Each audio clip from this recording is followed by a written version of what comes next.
उमेश गौतम माफी मांगे, इस्तीफा दें, नहीं तो चुनाव में करेंगे बहिष्कार। सरदार पटेल कुर्मी क्षत्रिय छात्रावास पर कुर्मी समाज द्वारा एक आपातकालीन बैठक बुलाई गई, जिसमें बीते दिनों हुई बरेली के भाजपा के खेमे अंदरूनी कलह पर चर्चा की गई।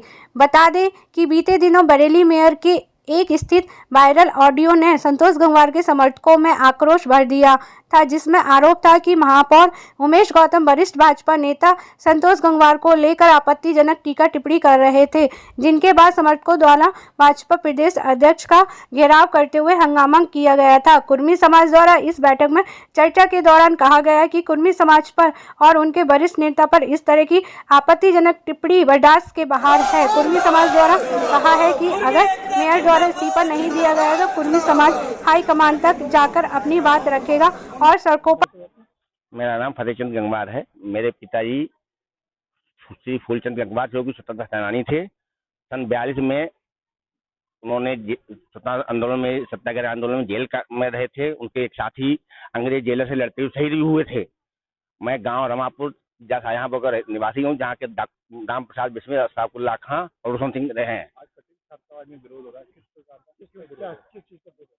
पटेल छात्रावास में विरोध जो हमारे शहर के प्रथम नागरिक श्री उमेश गौतम जो मेयर हैं, बीजेपी के मेयर हैं, जो कि दूसरी पार्टी से लाए गए हैं और सन 14 में जो बीएसपी चुनाव लड़ चुके थे हमारे संतोष जी के खिलाफ, मात्र 80,000 वोट जिन्होंने पाया था। और उन्होंने हमारे जो संस्थापक सदस्य हैं भाजपा के संघ के जनसंघ के जमाने से जो है मतलब जुड़े हुए, इमरजेंसी में जो 2.5 साल जेल में जिन्होंने बिताए हैं, श्री संतोष गंगवार जो केंद्रीय मंत्री हैं, 8 बार सांसद रहे हैं। लोग एक बार प्रधान नहीं बनते और 8 बार सांसद बने हैं। उनके प्रति जिस तरह की अभद्र भाषा का प्रयोग किया गया है कि उनको गिरा गिरा कर पीट पीट कर मारेंगे, ना उन्होंने आज तक उसको झूठ व्यक्त किया है और वो अपने परसनाओं का वंशज बताते हैं। परसनाओं के वंशज कभी ऐसे नहीं हो सकते हैं, कभी झूठ नहीं। इस तरह के ऑडियो जो है प्रस्ताव हमारे सनातन धर्म के 12 अवतारों में मारे जाते हैं। हमारे भगवान मेरा ब्राह्मण समाज ये जो बात को बनाया जा रहा है, कुर्मी कराया जा रहा है, नहीं है। ये विरोध उमेश गौतम का है, जो जिसकी जो डॉक्टरेट डिग्री लेने के बाद पीएचडी होल्डर होते हुए भी जो एक उनका जो संस्कार है, जिसकी वो जहाँ पैदाइश से मैं बहुत ज्यादा नहीं बोलना चाहता हूँ, उस संस्कारों की वजह से उन्होंने जो भाषा बोली है उसका हम विरोध करते हैं। और विरोध यहाँ तक नहीं है, उनका इस्तीफा पार्टी मांग ले, इस्तीफा देना तो ठीक है, इस्तीफा नहीं देते हैं। अगर मान लीजिए चुन के आते हैं जनता से और वो इस्तीफा नहीं डाल जाते हैं, मान लीजिए तो हालांकि उनको वोट नहीं मिला, वोट बीजेपी की वजह से उनको वोट मिला था। उन्होंने कहा था हमने 1 किला ढा दिया है और हम पटक पटक घर तक मारेंगे जाकर के। अगर वो इस तरह हमारे जो पिता हमारे पितामह है उनके लिए अगर ऐसी भाषा बोली जाए तो हमारे लोग कुछ भी वाकर रहना मतलब जो है मुश्किल है। और हम जो है मतलब केवल बड़ी लोकसभा का सीटें विरोध नहीं करेंगे, उनके मतलब जो है हम इस आंदोलन को चलाएंगे कुर्मी समाज का, जो हमारा 13% आबादी है पूरे देश में और हमारे 13 करोड़ लोग जो है मतलब जो उनका जो विरोध करेंगे हर कीमत, मतलब जो है और आप 40 लोकसभा सीटों पे मतलब भाजपा का विरोध करेंगे। अगर वो निष्कासित कर दे हम तुरंत भाजपा के साथ हैं और सब और उनका प्रचार चौगुनी गति से करेंगे। लेकिन अगर इनके खिलाफ कार्रवाई नहीं की जाएगी तो हम इस आंदोलन को लेके जाएंगे और हर सीट पे, हर बूथ पे इनका विरोध करेंगे। बीजेपी को कमल का चिन्ह को वोट नहीं देंगे, नहीं देंगे, नहीं देंगे। हम किसी को नहीं लड़ाएंगे, हम बहिष्कार करेंगे। हम संघ के स्वयंसेवक हैं, इसलिए लड़ा नहीं सकते। लेकिन संघ की ये संघ की ये भी है विचारधारा कि संघ कभी भी मतलब जो ऐसे लोगों को नहीं रखेगा। मैं तो यहाँ तक मांग करता हूँ इनकी जो बाहर से आए हैं इनकी ईडीआईटी से जांच कराई जाए इनकी संपत्ति की और इनका पता कराया जाए कि ये किस तरह शोषण करते हैं। बैठकर इनकी पूरी हिस्ट्री पता की जानी चाहिए।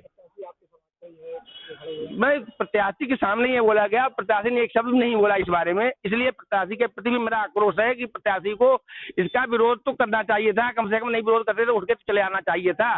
तो प्रत्याशी जो हमारे पितामह के समान व्यक्ति का मतलब जो है, और उनकी सुन लीजिए, वो व्यक्ति ऐसे हैं कि इनको राजनीति लाने वाले वही हैं। अगर इनको टिकट दिलवाने में उनकी भूमिका थी, जो अगर ये टिकट जो 4 बार किसान था का टिकट कटा था बहेड़ी में और इनको टिकट और जो व्यक्ति पार्टी ने निर्णय मुझे आपत्ति नहीं है, लेकिन ये भी मुझे आपत्ति जो मंत्री होते हुए राज्य सरकार में और अपना चुनाव नहीं बचा पाए तो वो मतलब लोकसभा के चुनाव नहीं जीत सकते। ऐसे कमजोर प्रत्याशी को पार्टी ने क्यों चुना? मतलब क्या मतलब जो है इसमें कोई राजनीति है या पार्टी को गुमराह किया गया यहाँ के लोगों द्वारा, ऐसे ही लोगों द्वारा मतलब जो है। तो ये मीडिया मेरा लोकतंत्र का चौथा स्तंभ है। अगर मीडिया ही हमें बचाएगा और इस देश को और मीडिया पर हमें पूरा भरोसा है।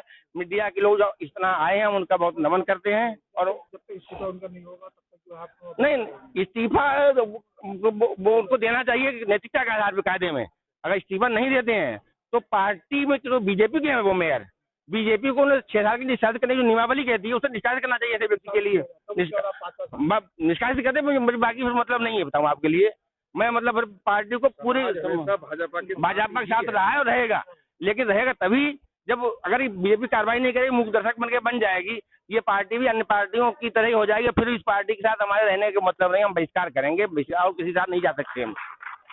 आप संगठन में कौन सा संगठन है? मैं कुर्मी महासभा का मेंबर हूँ, कोई पदाधिकारी नहीं हूँ, लेकिन मेंबर हूँ। क्या कहना और चाहते हैं? आजीवन सदस्य। संक्षेप में पूरी बात बताइए। मैं सिर्फ इतना कहना चाहता हूँ, जो व्यक्ति यूनिवर्सिटी चला रहा है, शिक्षाविद है, उसको इतनी अभद्र भाषा की टिप्पणी नहीं करनी चाहिए। और यदि उन्होंने टिप्पणी की है तो उसकी गलती को स्वीकार करना चाहिए। वो स्वीकार करें कि हाँ, हमसे ये गलती हुई है, आइंदा कभी गलती ऐसी नहीं होगी। और यदि वो इस गलती को नहीं मानते हैं तो हमारा आखिरी मकसद उनका विरोध करना है।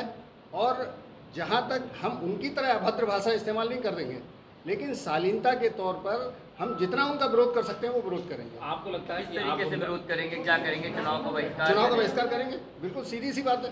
नहीं, मेयर चुनाव थोड़ी लड़े, चुनाव तो आप ही के समाज के वो चुनाव लड़ेंगे तो उनका बहिष्कार करेंगे हम।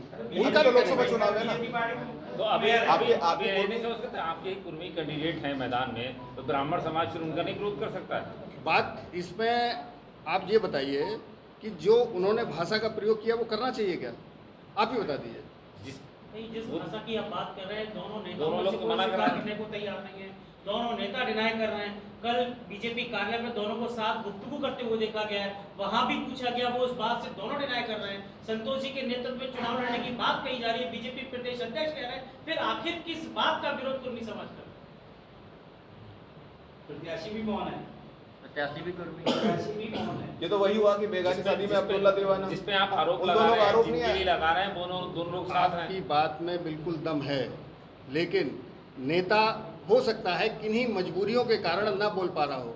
हमेशा जो जवाब होता है वो पब्लिक ही देती है। उसको हराने का और जिताने का काम वो पब्लिक करती है, वो नेता नहीं करते। नेता पता नहीं कौन से प्रेशर में हो, उनको क्या समझा दिया हो, इसको हम कैसे क्या कह सकते आप हैं? लोगों को माध्यम बनाया क्या उन्होंने? नहीं, माध्यम वो क्यों अपनी बात बनाएंगे? रखने हमारे पास विवेक नहीं है क्या? हमारे पास विवेक है ना, हम अपने विवेक से भी तो काम कर सकते हैं ना।